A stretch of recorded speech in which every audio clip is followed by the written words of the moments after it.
Welcome to Man Does Tech, where I solve the problems you didn't even know you had. In this video, I will show how to use QuickBooks to pay employees.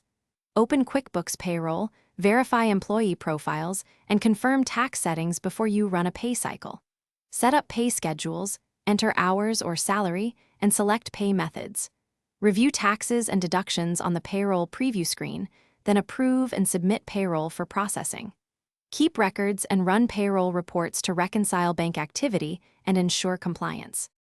Create new employee records in QuickBooks Payroll and fill in personal, tax, and payment details.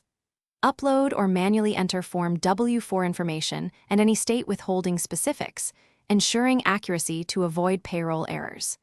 Enable direct deposit, input bank routing and account numbers, and confirm deposit limits and timing. Assign pay types like regular, overtime, and bonuses, and link benefits or deductions so they calculate automatically each pay period. If you're finding this video helpful, please subscribe and like to support the channel. Quick recommendation: life's too short for cheap socks. Go darn tough with a lifetime warranty. They stay comfy during long payroll days and long coffee runs, which I appreciate. Check the description for the link and other deals, and grab a pair if you want a tiny morale boost. Now let's get back to the video. Start a payroll run by choosing your pay date, period, and employees, then enter hours or salary amounts. Check the payroll preview carefully to confirm gross wages, tax withholdings, benefits, and net pay totals.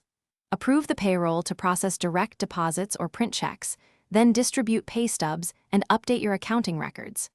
Reconcile payroll transactions in QuickBooks to match bank statements and keep everything accurate and organized. Thanks for watching. If you found this helpful, don't forget to like and subscribe.